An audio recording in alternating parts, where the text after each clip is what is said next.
Hi everyone. Sound check. Can you hear me?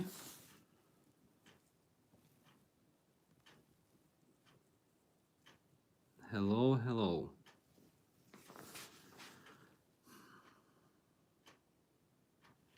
Okay, for some reason I cannot see your commentaries. That's strange. Oh, hi. Hi, Stefan. Okay. Hi, Latvia. Hi, everyone. So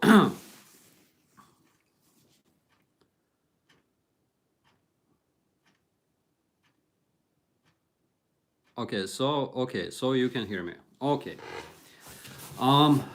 So I decided that it would be a great idea, to make a live stream because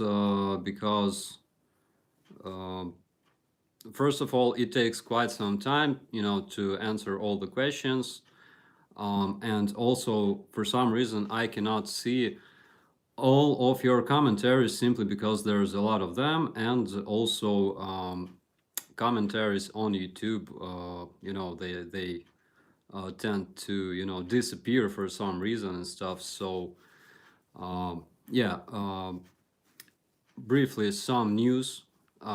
As you probably know, Russians have started a new offensive on the east, unfortunately, but our guys are defending their area of responsibility. I just had a chat with my second press officer.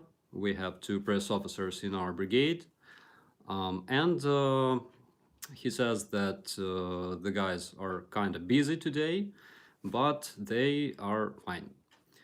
So, okay, I see a lot of people from all over the world. Germany, United States, France, okay, Sweden, Finland, Canada, and other countries. Okay, so слава Україні, героям слава. Patreon page. Okay, so I decided that I'm going to write a letter to Patreon, and hopefully they will change their decision. But again, I'm sorry. Yeah. So well, rules are rules, and in case they decide that my channel is used, for military purpose, well, it's up to them.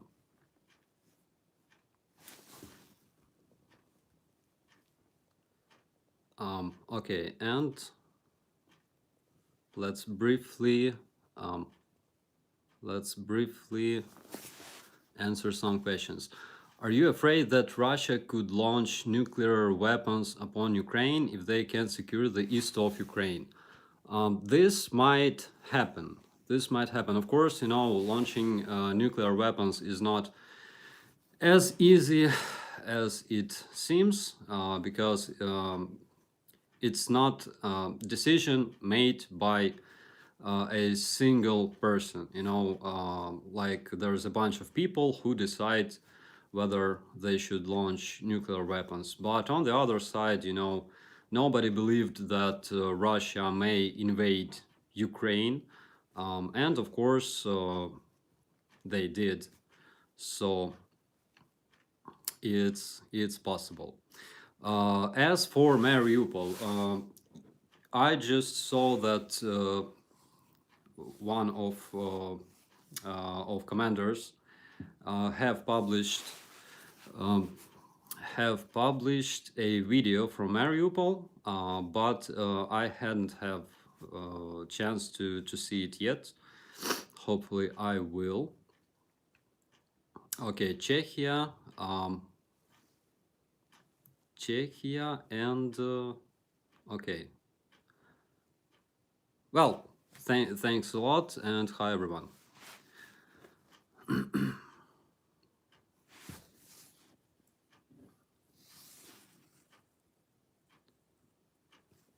Oh yeah, Russians are so embarrassed about their ship, they're willing to pretend their stupidity sunk it themselves. Uh, yeah, yeah. Well, it was a funny story. Um, it was a funny story. Thing is that Russians believe that like 2/3 of Ukraine is occupied as of today. Of course, they believe that they have destroyed all of our airports. Um, and I think they use this fake, to motivate their soldiers to go and fight. Um, I'm sorry, I'm still being sick, unfortunately. But fortunately, I kind of received a chance to have a small day off today. Okay, what do I think of Orban? Um, I don't think much about Orban. I think that I hope that he will change his mind, of course, regarding Ukraine, because there's a lot of people in Hungary supporting Ukraine as well. Hi, Portugal. Okay. Um,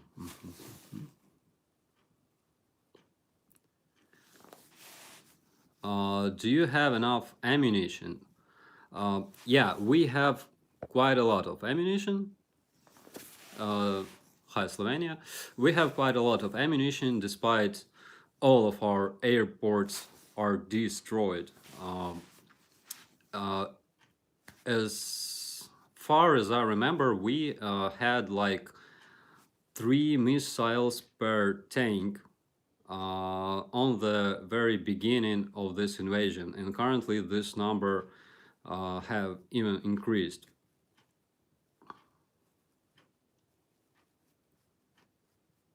Okay. So I hope that you have something to drink tonight. Yes, we are in Kiev. There was a question regarding my brigade. My brigade, like majority of my brigade, is deployed on the east, and we also operate in Kiev and around Kiev, protecting strategic objects. And of course, we are fighting on the east currently, and my second press officer is on the east right now. Am I safe? Hopefully, I am.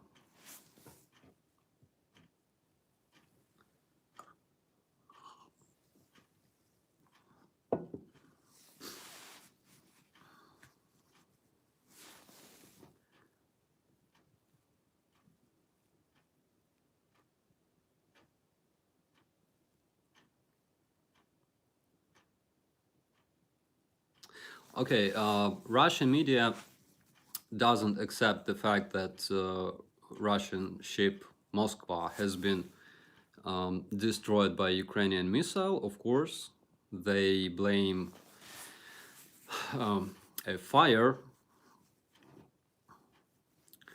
as they usually do. You know, fire on a flagship happens all the time. Um,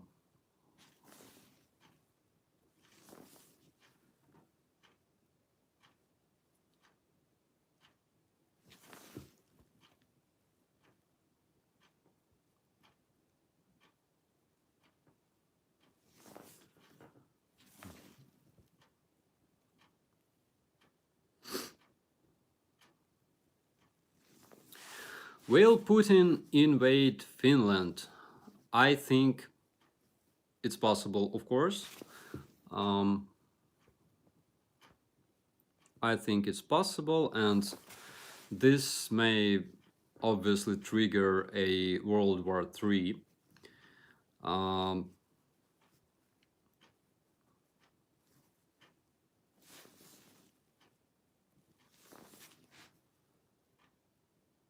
Okay, any idea regarding Russian cruise and ballistic missile stockpiles? Are they at least halfway depleted? Some of their missiles, like caliber, I don't know whether you call it this way, caliber missiles are almost the storage of caliber missiles is almost empty, and they still have quite a lot of ballistic missiles like Topol, like Scud missiles. As for their hypersonic missiles, I think they only had like a couple of them.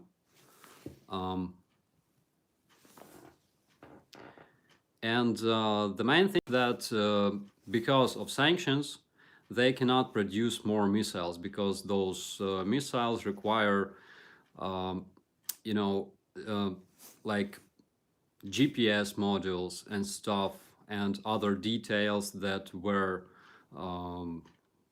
like purchased abroad. So they cannot they cannot produce more missiles, luckily. But they still have a lot of those older missiles, again, Scud missiles and stuff, and those are pretty dangerous. Just today, they performed a strike on Lviv. I think that they targeted the Lviv railway station, and I think they destroyed some kind of fuel station or something like that. There were casualties. I think either 13 or 16 people died, unfortunately, from that strike. So as for Mariupol, thing is that Mariupol is located quite far from our positions, and it's quite dangerous to bring more troops. To bring more troops because of airstrikes. The danger of airstrikes is still quite high, and unfortunately, I'm not a general, and we don't have, and also we don't share a lot of information regarding, operation in Mariupol. So, yeah, Russian ship Moskva is carrying out a special underwater mission. That is so true, my friend.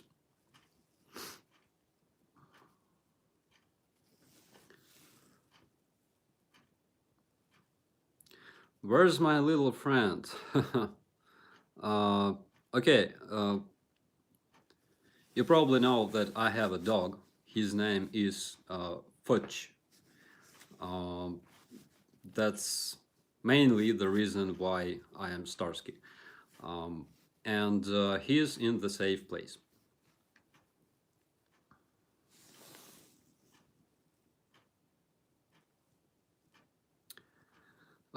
Hello, Lithuania. How's the situation in Mariupol? Did Russians took it? There's still combat, ongoing combat in Mariupol. National Guards and Marines still keep defending the central part of the city.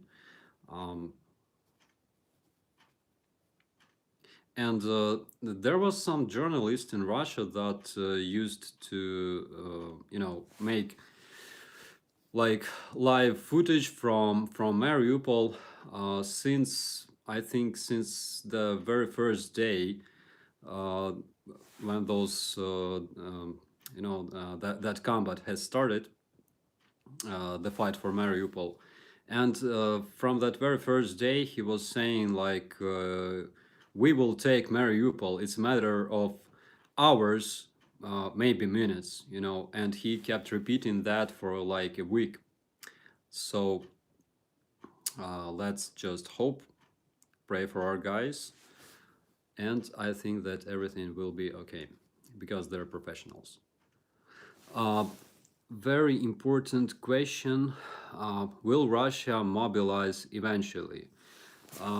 Russia conducts so-called hidden mobilization. They attempted to, to hire some mercenaries from Syria. They failed. Of course, I think that they had some, maybe 14 recruitment, recruitment centers around Syria and around Libya. And I think that they only recruited like 800 men. And this affair failed.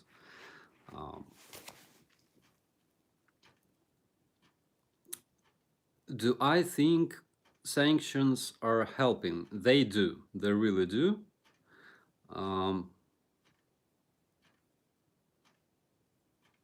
Again, first of all, because Russians cannot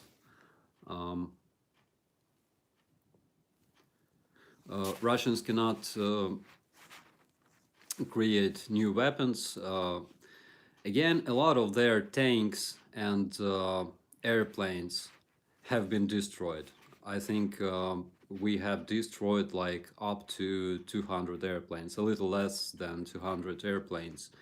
And they cannot produce other airplanes like those that we have destroyed. I think that maybe they will be able to create new airplanes, new missiles, new tanks, but those will be of much lower quality than those that were destroyed by Ukrainian forces.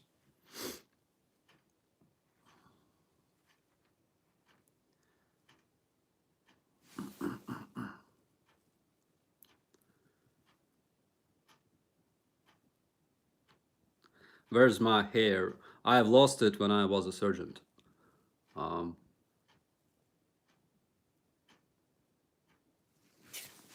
So, foreign fighters. Foreign fighters are a really big help on the front lines. I know personally like four foreign fighters that fight in my brigade as volunteers. There's a guy from Australia and three guys from the United States, and they fight pretty well.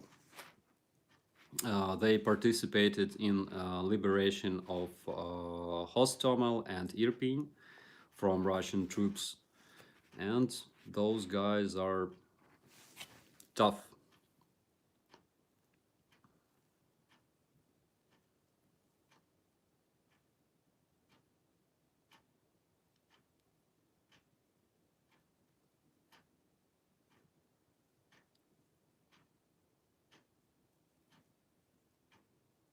Is Ukraine still recruiting foreign ex-soldiers? So once again, it's kind of problematic to join the International Legion currently because there's too many recruits. We didn't expect that. Thing is that at first they were hiring like all people with military background or experience of service in law enforcement agencies. Then they started recruiting only people with combat background, with combat experience. As for today, I'm not sure. I'm not sure, guys, but there's like too many recruits. Do I have any medicine for my cold? Yes, I do. My medics have provided me with some meds, but unfortunately, this weather in Ukraine is kind of cold and it changes frequently. But it's kind of cold, especially today. We have like I think like zero Celsius or something like that. I'm sorry. Greetings to United Kingdom and Croatia.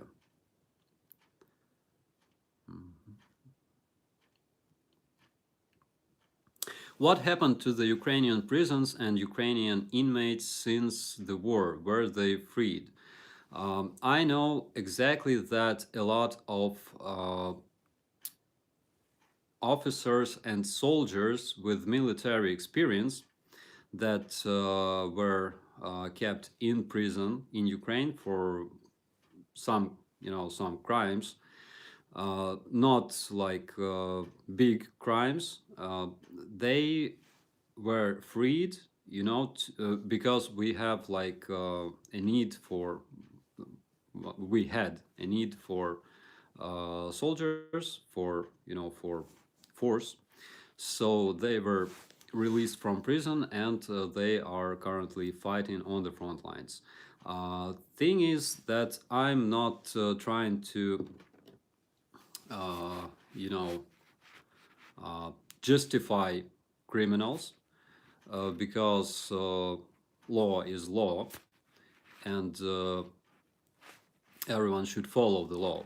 Uh, but I still have something, uh, like let me rephrase this. When you see a military, and if you are a military yourself, you have a connection, okay?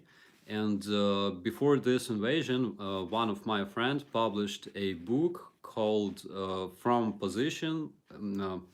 uh, From Positions to Prison.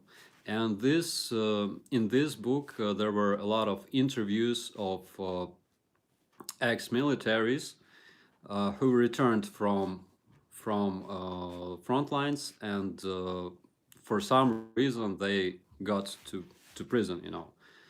They committed some crimes, and it's not like I'm justifying their actions, but they're militaries.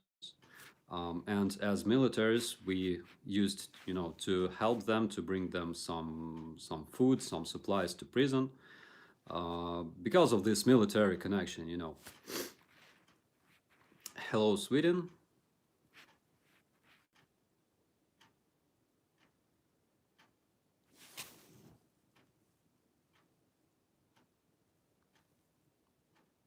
Are you worried about China or India resupply Putin?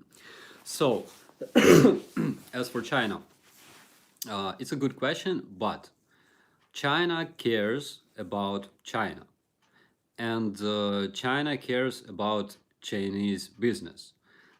Thing is that Chinese trade with the West brings China, I think, like $700 billion a year. I may be wrong. I gotta check that out, but I think the number is something like that, like $700 billion. Trading with Russia brings China something like less than $100 billion. That's why I think they will not be interested to, in helping Russia, especially after all those sanctions were placed on Russian economics.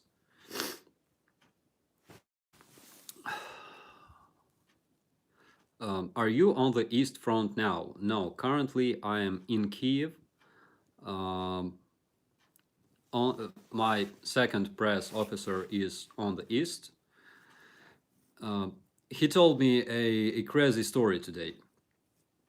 So, 8th of March. You probably know that 8th of March is like International Women's Day. It's celebrated in majority of post-Soviet countries. And on the 8th of March, he's been to some local market on the east, in the area of Rubizhne. And he told me that there were a lot of people buying flowers, you know, because on the 8th of March, there's a tradition of, you know, bringing flowers to your sister, your mother, your wife, of course. And he said that there were a lot of people buying flowers on that market, open air market. And there was a mother with her little daughter walking down the road and holding flowers. And he says that suddenly there was artillery strike. He said that like 40 or 80 shells from MLRS were fired. It's typically it's like, you know, two cars, two MLRS stations. So there was this strike, and he went to a shelter. And as soon as he got out of this shelter, he saw that a lot of people were killed by this shelling. And then he saw that that mother and daughter, they were in pieces on that road. And he says, what shocked me was, you know, mother and her daughter were in pieces, but he saw that little hand holding flowers, like separately from the body. It's crazy actually, because you know, Russians repeat all the time that we are shelling and bombing our own positions, probably just like Chechens did, you know, during the Chechen war, probably like Afghani people did in Afghanistan.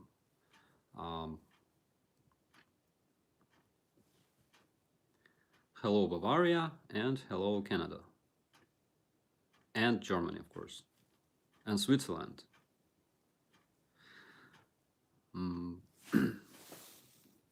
How are things in Odessa? The danger of the danger of capturing Odessa from the sea using their marines is still present. Of course, it's much smaller now after that Moskva ship turned into a submarine, but it's still present, and our guys still prepare for that. Situation in Kremina.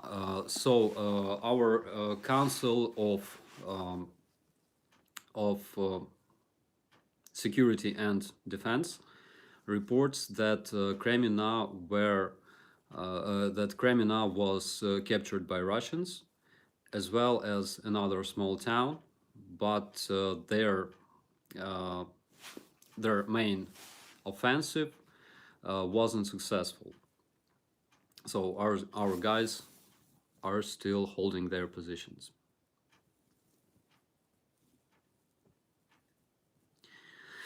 Are you disappointed in your neighbor Belarus? We kind of are disappointed here in Ukraine, in Belarus, because, of course, we didn't expect that from our neighbor. On the other hand, we have like a full battalion of Belarusian volunteers fighting for Ukraine.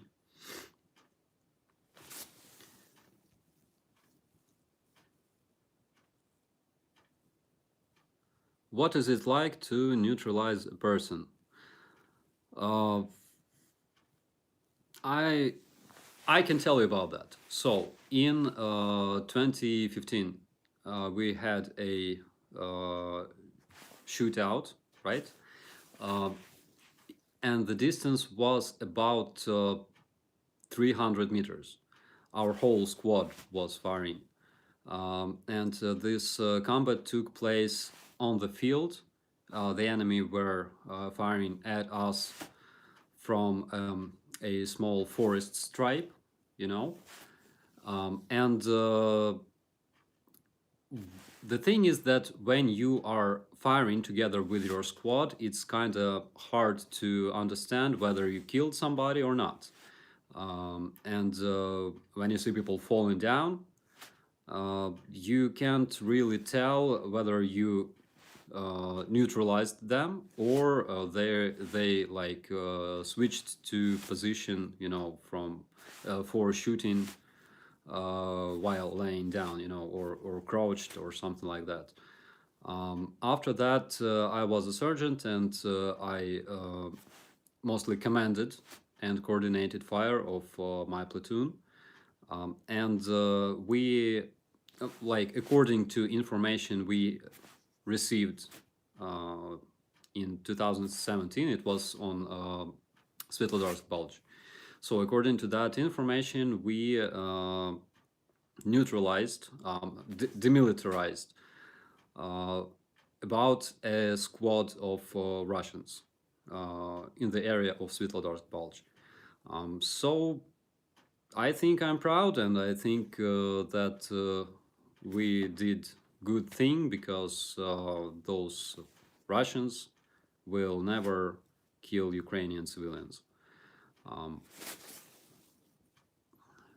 Are you married, or do you have children or family there?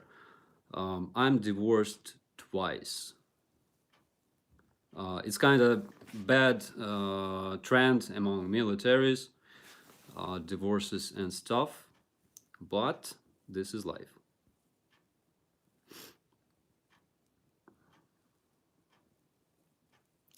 Hello, Texas.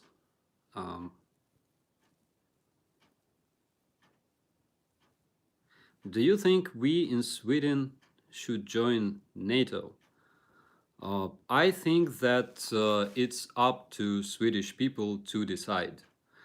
My personal opinion is that it's worth joining, okay? And of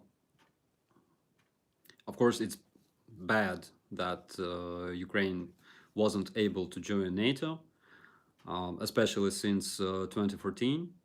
But according to rules, country with ongoing conflict cannot join NATO, unfortunately.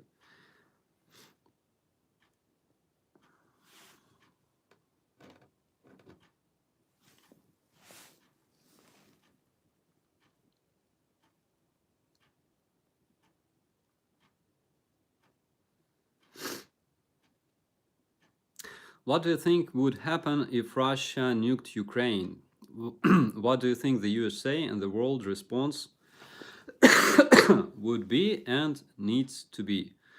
It's a tough question, of course. I think that in this case, everyone should realize and understand that this maniac, in case he does this for real, you know, should be stopped by all means, okay?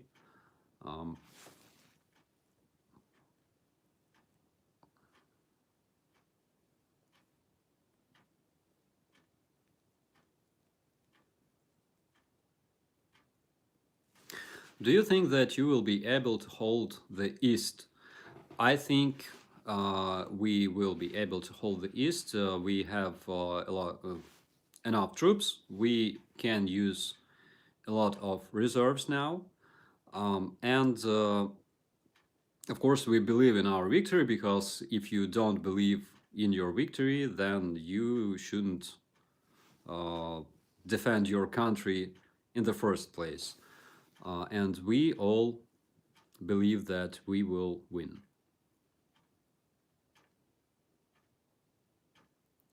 Greetings from Florida. Our country needs to give you uh, 8 10 Thunderbolts. Yeah, those are great planes. Unfortunately, I'm not sure whether we have enough of pilots that know how to pilot those airplanes.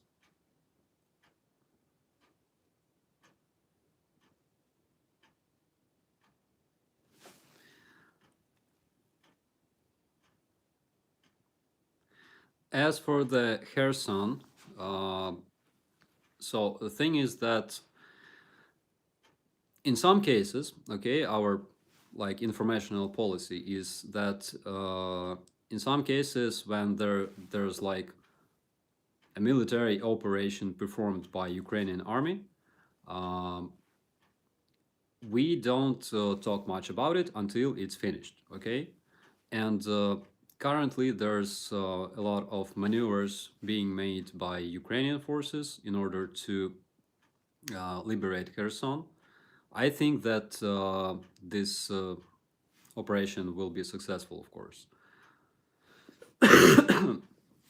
I'm sorry.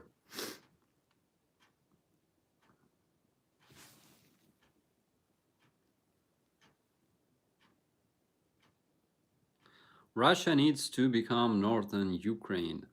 Um, we are happy with the territory that we have right now, of course.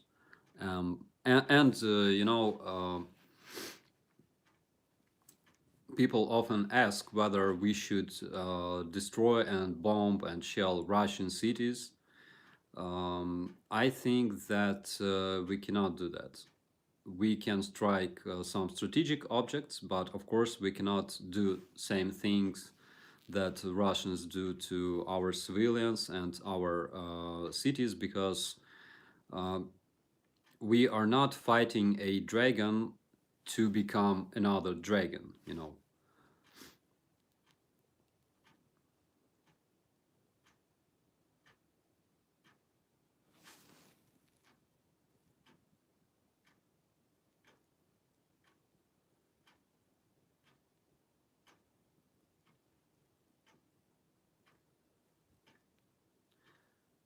Greetings from Bosnia. Hello, Bosnia. Uh, in the 90s, my father participated in a peacekeeping operation in Bosnia, and he still has much love towards Bosnian people.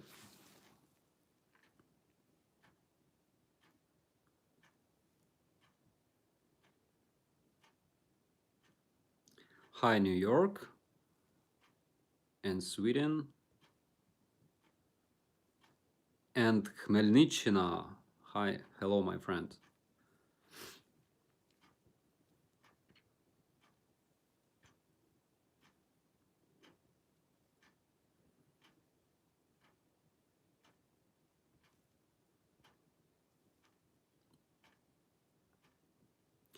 The things people have to see and live through in war are horrific, and that's very true. Unfortunately, the thing is that uh, as militaries, unfortunately, we don't have magic power to protect everybody, you know, and it's a big downside, okay, of every war.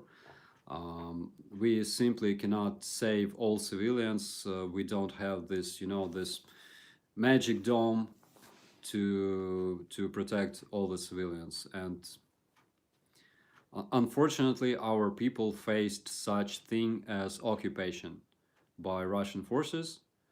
Um, they met those Kadyrovians. I remember that people told me that Kadyrovians were like very, very aggressive towards Ukrainian civilians. They were shooting on sight, killing like pets, like dogs. And after that battle in Bucha, when our UAVs have destroyed that big armored column of Kadyrovians, other airbornes, Russian airbornes, entered Hostomel, and they were kind of less aggressive towards locals. And I think that not too many civilians were actually killed in Hostomel.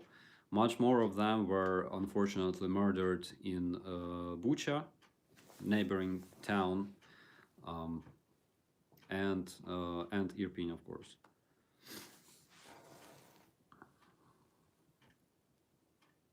Hello, Taiwan. I feel like Kharkiv is becoming another Mariupol. Could this happen? Kharkiv is much, much bigger than Mariupol, and Kharkiv has much stronger defense in terms of anti-air measures.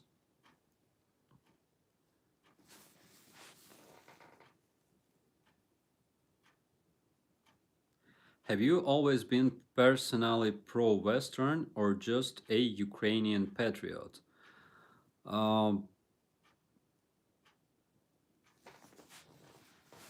I think that being a Ukrainian patriot doesn't. How do you say that in English? You could be both Ukrainian patriot and pro-Western person. It's nothing bad about it. Also, before the war, I worked in random international organizations, for example, in the World Bank, with communications, and I traveled a lot. So I am both pro-Western and Ukrainian patriot. Have you been able to use the Switchblade drones sent by the US yet? I have information that we have already used Switchblades. We are expecting some interesting videos, and as soon as we have those, I will make sure that you will see them as well.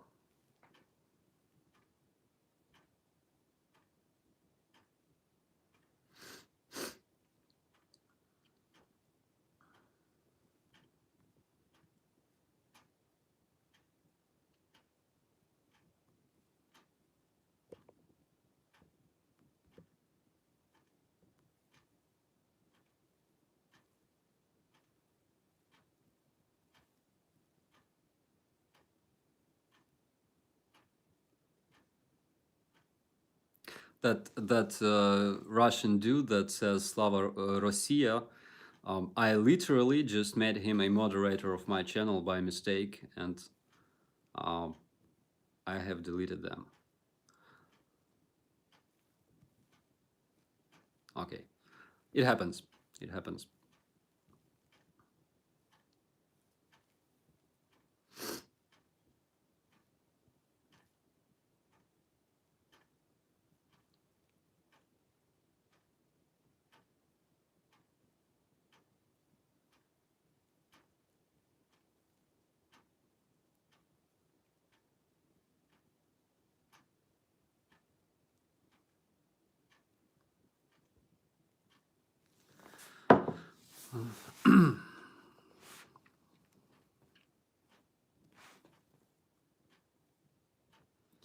Any plans to come to the US after the war? I'll be glad to visit your country once again and meet a lot of friends.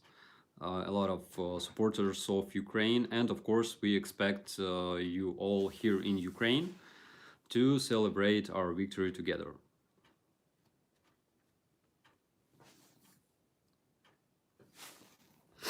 Oh, there's a nice question.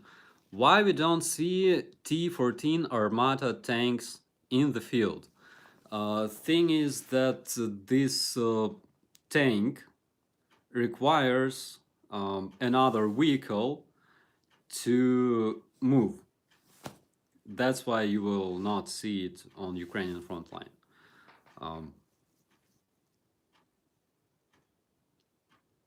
Opinion on Bayraktar TB2. It's a great UAV. It's a great UAV. It's very efficient. It's hard to spot, especially on the radar, as it appears. And what amazes me, amuses me, my English sucks today, I'm sorry. Those bombs that this Bayraktar is carrying, they're very powerful. And it's a very efficient UAV, so to say. Our UAV operators are real professionals, and they're very experienced. I think that you already noticed that.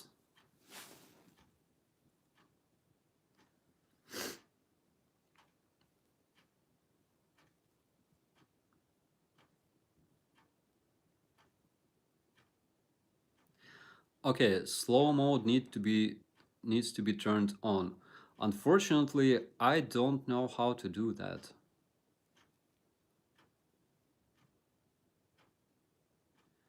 Have you heard how well the Canadian sniper is doing?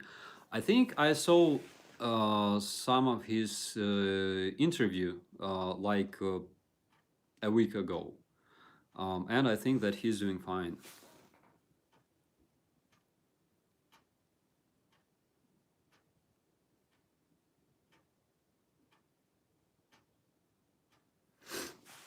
What would you be doing now if the war had not happened?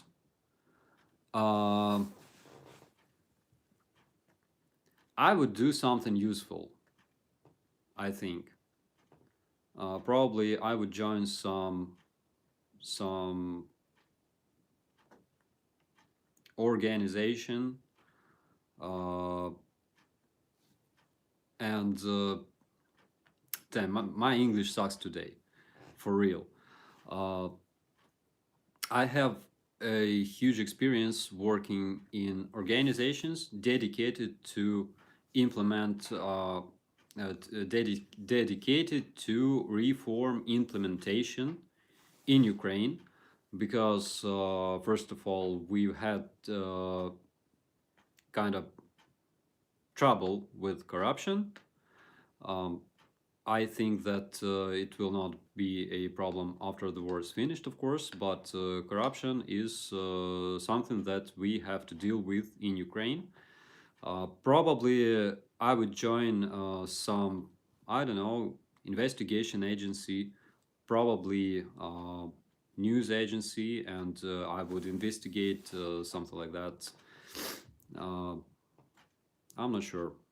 And I would trade my kidney, you know, for this war to never happen on the first place. Probably even both.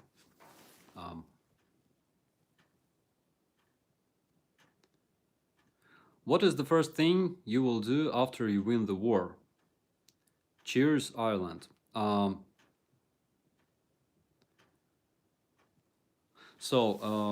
I know exactly what I would do personally.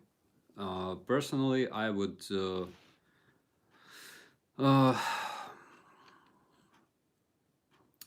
I would get a bottle of good whiskey. I would get pictures of my fallen friends, and I think that I would simply spend evening looking at their pictures, because currently we're all, we have to keep our emotions inside. We have to be cold-minded, um, and after we win, I think that that's exactly what I will do.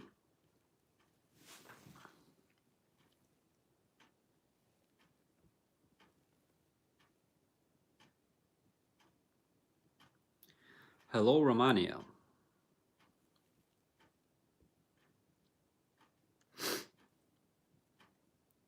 You're the best news source. Thank you very much, Michael. Unfortunately, I'm not the best news source because uh, what I can say is simply, uh, let me rephrase that. Uh, I'm monitoring information a lot simply because I'm a press officer and this is my responsibility.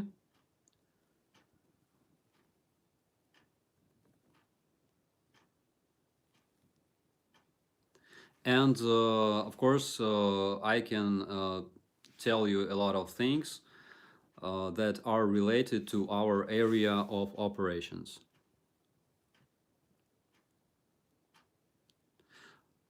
I'm sorry, I don't know how to switch on the slow mode. I'm trying to find it, but I'm failing.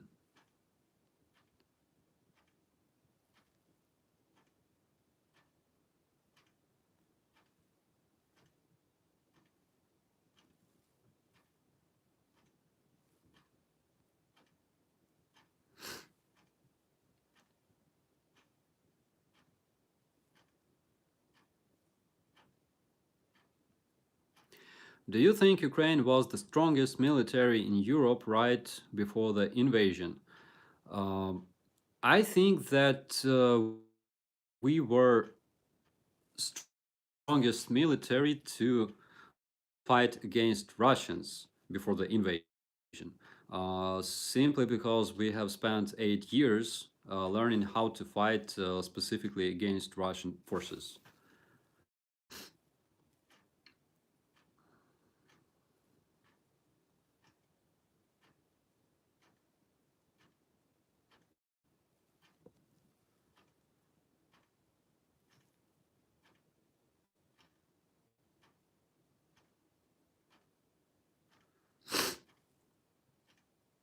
Please tell us about Suka Ruski Mir. I dedicated a video to this subject. Um, greetings from Slovakia. I hope that our former S300 will be useful to you. I hope so, my friend, and I believe in this because we do really need those anti-air systems. As for the Ruski Mir, the Russian world, I was actually impressed by the fact that Western audience doesn't know about this ideology, and uh, literally all post-Soviet countries, I mean literally all the citizens of post-Soviet countries are acquainted with the Russian peace slash Russian world. Um, Probably it's because this information wasn't supposed to be learned by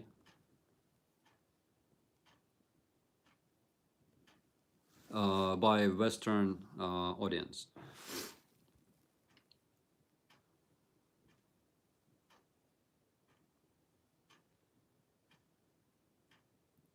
What does the green armband mean? Normally we see blue or yellow on Ukrainian soldiers. Green armband uh, switched the blue armband that switched the yellow armband. I hope this answers your question.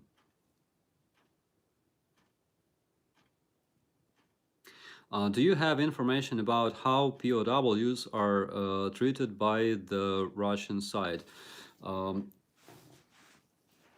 it's different. It's different because, for example, during the very first day of invasion, um, there were national guardians, national guardsmen, protecting the Chernobyl power plant, and they were captured as POWs. And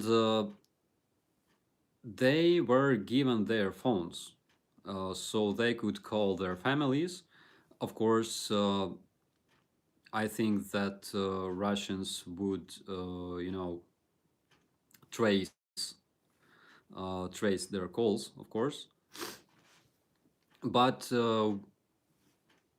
their friends and their families could call them, I think, until 9th of April, um, 9th of March.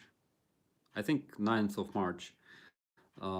They were able to call those POWs, those Ukrainian National Guardsmen. On the other hand, other National Guardsmen that were captured, for example, in Rubizhne, for example, in Hostomel, uh, that were later uh, that were later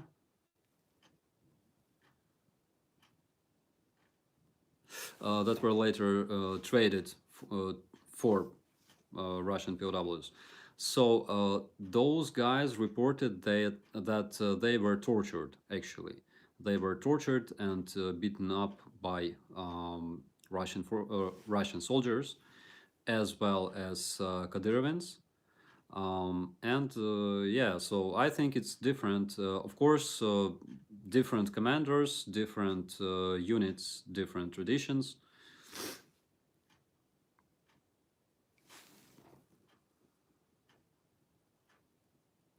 Where were you during Maidan protest?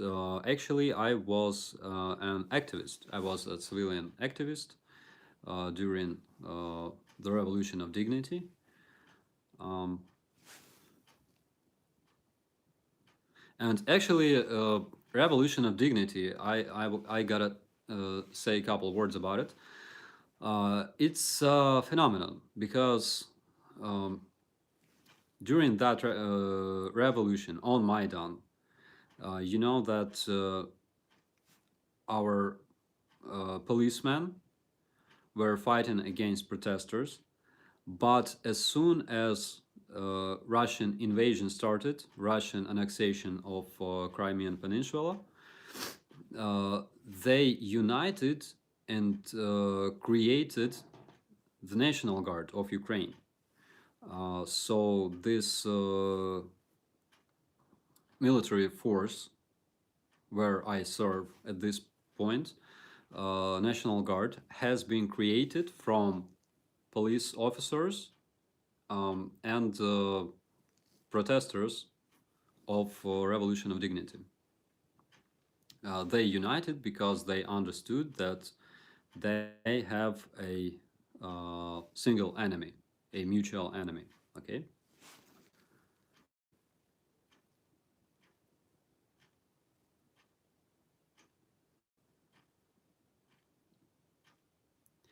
How is Starlink internet? It's amazing. Um, do Katsapi have night vision?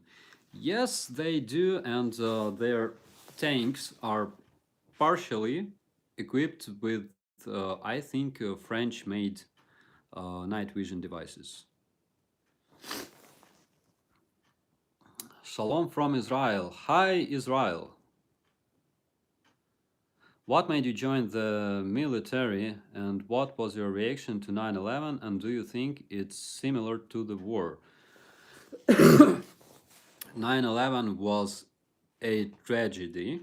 I think that I saw this horrible terrorist act on the TV. I returned from my university, and I saw it on the TV, and I was like, "Oh my God!" And exactly at the moment when I was looking at the TV, one of those towers collapsed, and I didn't know what to say. Um, of course, it's a horrible tragedy, um, and of course we were impressed by those policemen and firefighters, but they were real heroes in our eyes.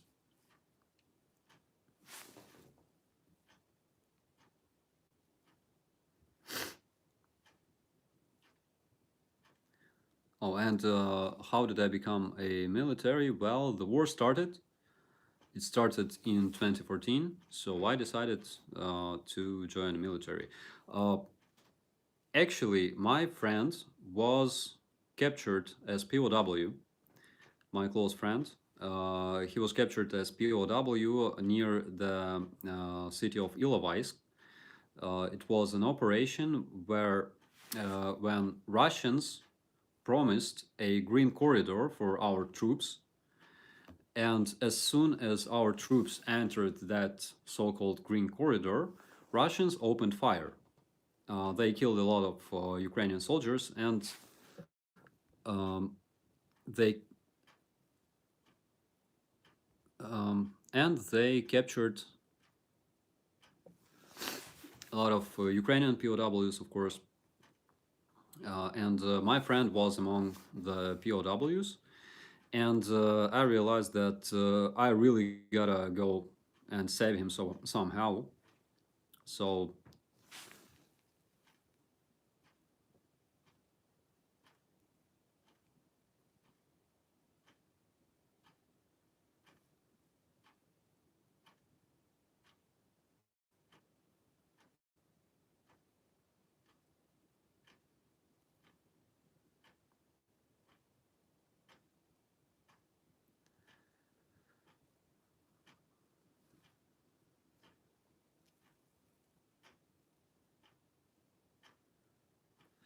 greetings from Spain. Have you met captured Russian soldiers? What do they say? Uh, they say some information regarding their units. Of course, they have opportunity to call their families because their phones were taken from them at the beginning of the invasion. And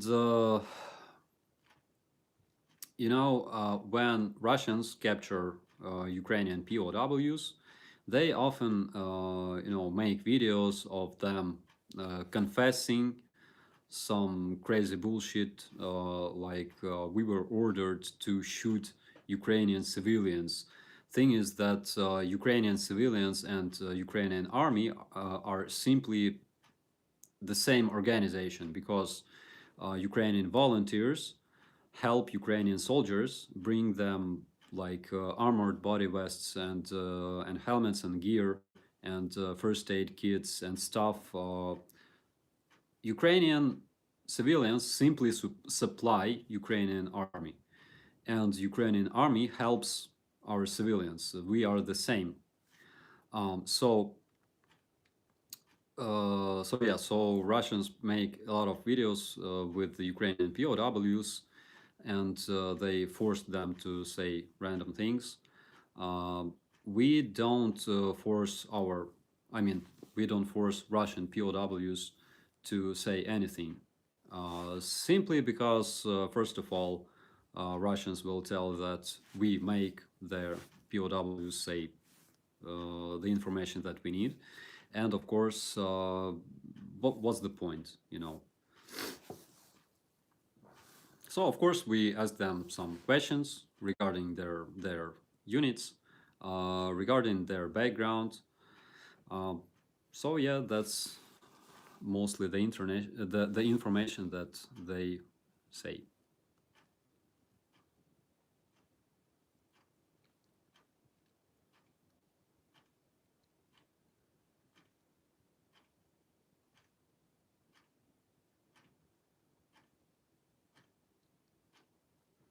Greetings from Australia. Would you like non-NATO countries to send troops to fight with you? I'm trying to get my government to send our SAS regiment. Maybe you and President Zelensky could ask for them. Unfortunately, I don't talk to President Zelensky much, and of course we accept all kinds of recruits. But again, as I mentioned, there are too many of them, unfortunately, or fortunately, luckily for us.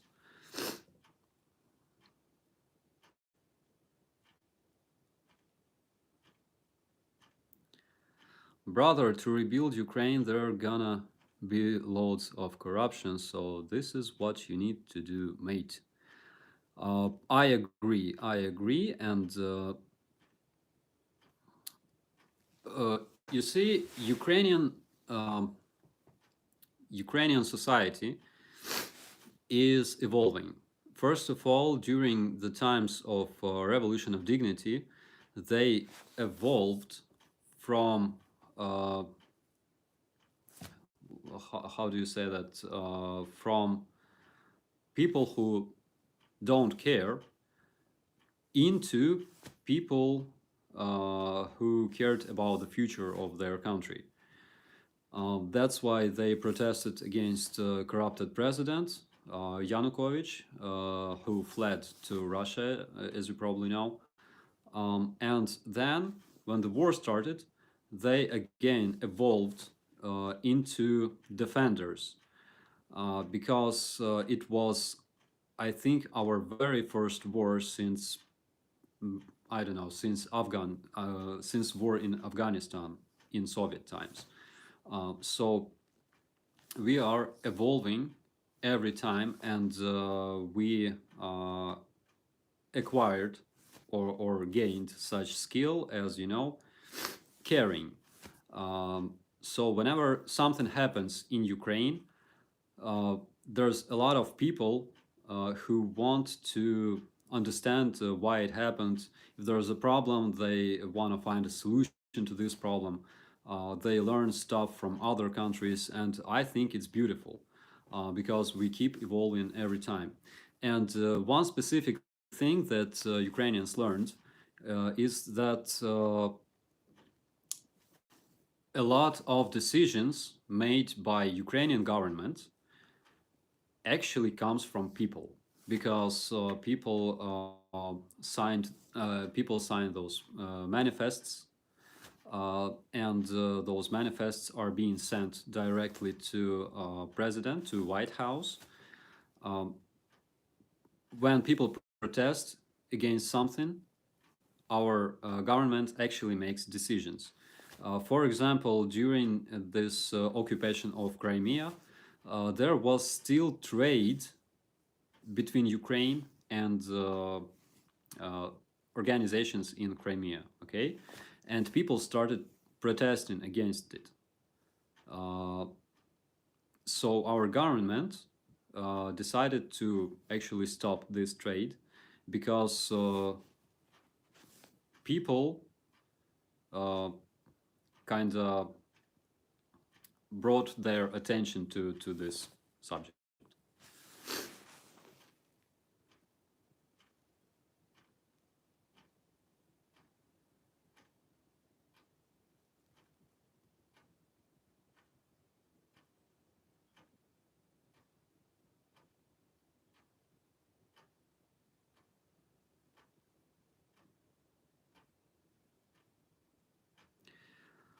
Can you tell us about the attack on the Hostomel airport?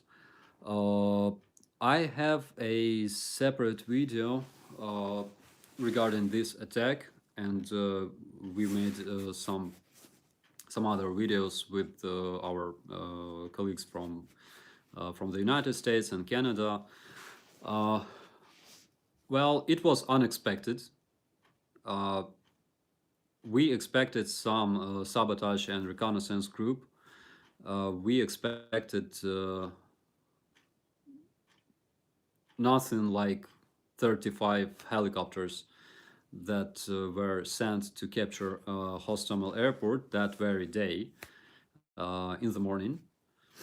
We expected like missile strikes, we expected artillery strikes and stuff like that, but nothing like airbornes. But again, we were able to destroy 5 helicopters, and our deputy commander told me that there was a sixth helicopter destroyed by uh, assault rifles. Again, it was a big surprise because you know those Ka-52 helicopters, Russians claim that they are indestructible and they are invincible to fire from assault rifles. But I actually witnessed Ka-52 being destroyed by fire from assault rifles. So yeah, it was crazy, but it was fun. Um, and the thing is that that very day, I believe Mria was destroyed, our beautiful airplane. It was destroyed because I saw those helicopters firing at structures in on the Hostomel airport, the hangar where this Mria was stationed, and I saw like huge cloud of smoke coming from that hangar. I didn't see Mria personally because there was like fence, and I didn't see Mria behind that fence. So my thought was that Mria wasn't there, and I thought that they destroyed some kind of oil depot or something like that. And then in like 3 days, we learned that Mria was actually destroyed in that hangar.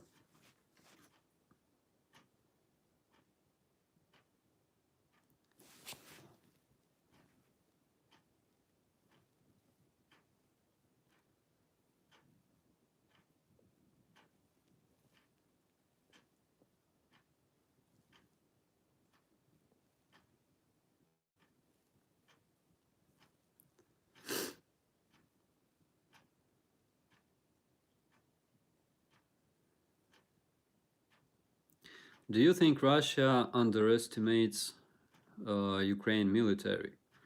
I think they do. Um, why do women love you so much? What is your secret? uh, I don't know. I know exactly why they divorced me so much. Um,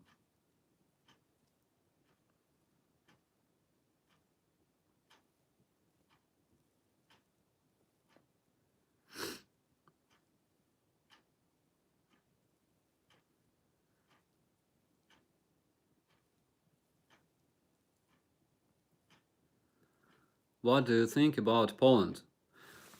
Polska. So, during the times of Revolution of Dignity, I received medical treatment in Poland, actually. And I went to the front lines directly from Poland. So my opinion is that I think that friendship between Ukraine and Poland will never be eliminated, like literally. Uh, in 2015, I received my helmet made in Poland, Polski helm, and I still fight using this helmet. It's a different one, but it's still Polski helm. So also, I think uh, we are very close to Polish people. Uh, Once we've been the same country, like centuries ago, and I think that we are very close, like friends, like partners. like allies. So this is my opinion on Poland. And of course, I think that Ukraine currently is kind of another phenomenon, you know, uh, because so many people from all around the globe are supporting our country, and I cannot underestimate uh, this support. I will never do that, and I appreciate it. I think all Ukrainians appreciate it.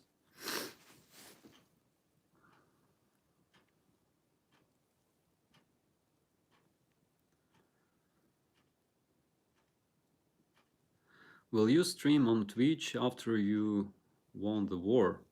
Um, well, I gotta learn more about Twitch. I'm not sure why it's so popular. Maybe I'm missing something.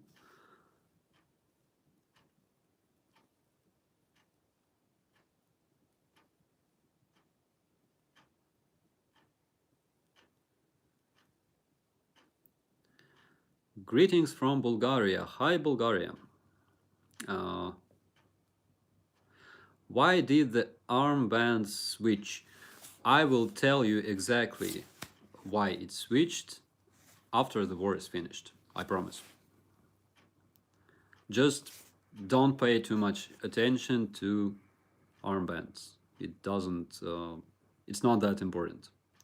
How many languages do you speak? I speak Russian, Polish, English, and Ukrainian, of course.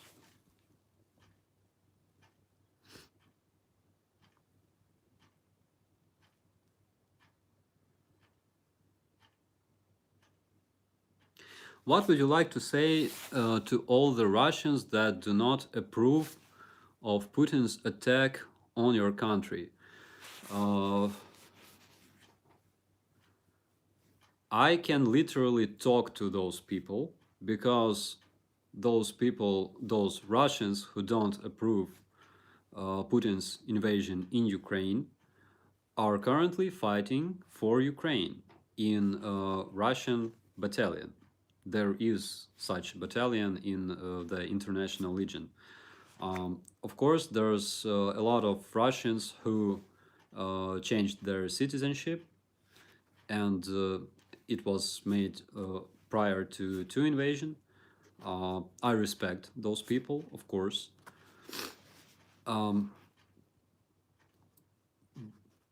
can say that a lot of Russians in Russia currently protesting against this invasion, they protest rather against not being able to buy iPhone, not being able to play on Steam and stuff like that, because they could make more, you know, to stop this invasion. But they didn't really care about it, unfortunately. The war have started in 2014, and I didn't see much protests in Russia against this war, against annexed Crimea and stuff. Their opposition leader, Mr. Navalny, said that Crimea isn't sandwich. I don't know what it means exactly. And he said that Crimea will remain Russian or something like that. So I think that Russians must understand that they are not God's chosen nation. They should stop thinking like that because in 30s, some men in Germany already did that mistake.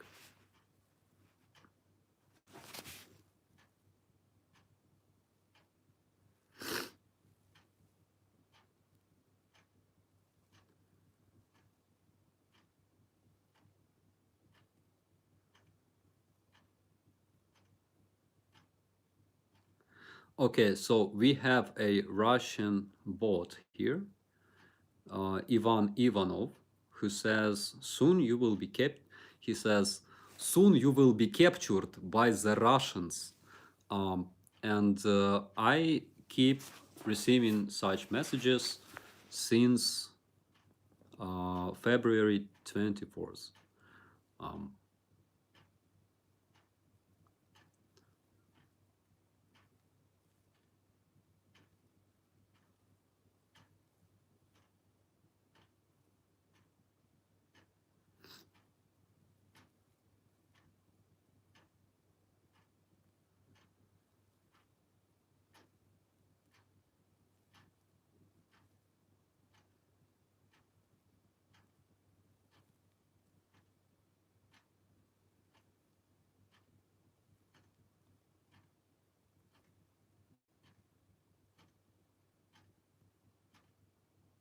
what is required to shoot down Russian missiles?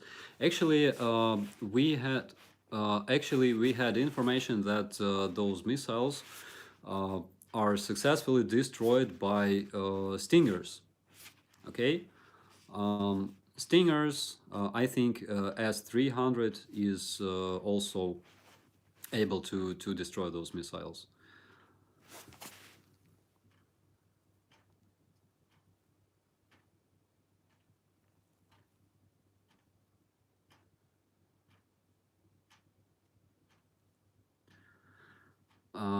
Have you any news on the great Ukrainian boxers that are fighting with you? I think you are talking about um Lomachenko, of course. He's in the territorial defense. Usyk, um, he kind of he was problematic, okay, because he loved Russians too much. And during the times of war, I mean, after 2014, he was seen with Russians a lot, but he changed his mind, um, and uh, and of course, uh, Vladimir and Vitaly Klitschko, those legends. Recently, my brigade received an ambulance from Vitaly Klitschko. He's our major of Kiev currently. And those ambulances were passed to Ukraine from the United Kingdom. Okay, and they kind of passed us those ambulances. So yeah, Klitschko brothers are absolutely legendary. They were the reason why I attended boxing back in my days. I wasn't so successful, unfortunately. Um,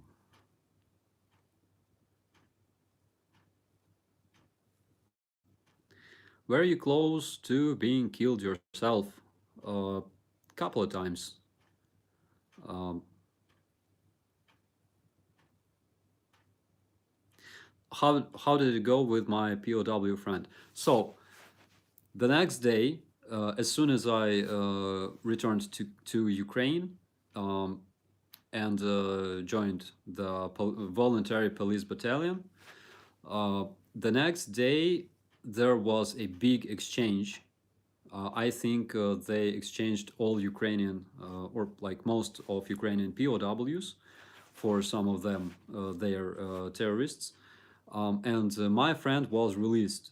So we met, we celebrated it, and yeah.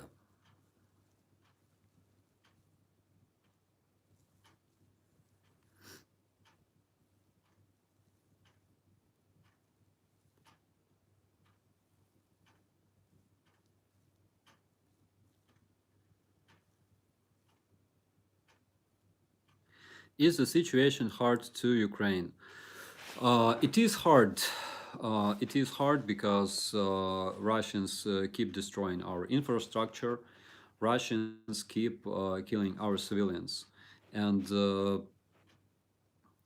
infrastructure infrastructure doesn't really matter comparing to civilian lives, because you can rebuild your country, but you cannot return people that were killed in Bucha, that were killed in Maidan. Actually, there's a lot of villages around Bucha and Irpin area where people were simply murdered by Russian troops, and you cannot return those people back to life, unfortunately. A lot of kids have lost their parents, a lot of parents have lost their kids. It's a tragedy to Ukraine, and I think that's the hardest part, because um, as as militaries, we simply cannot um, we simply cannot save all the people, no matter how hard we try. Um, we have different tasks, unfortunately.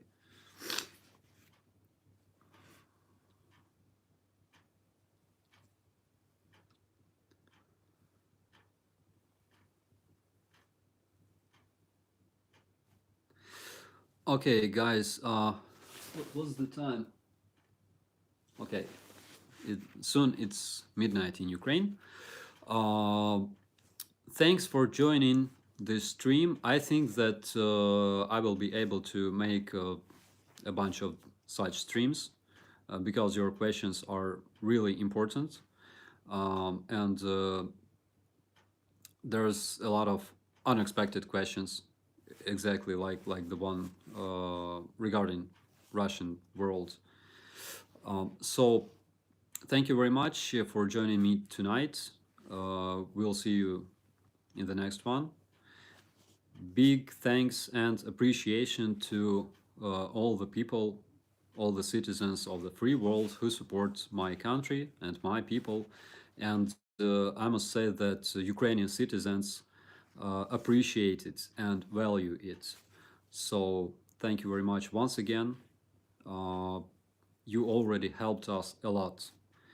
And I must say that even despite the fact that NATO did not provide a no-fly zone over Ukraine, but still NATO countries gave us a lot of anti-air missiles, and we can say that partially they already did that. So thank you very much. Thank you for supporting Ukraine. Thank you for supporting democracy, and thank you for uh, being with us. Uh,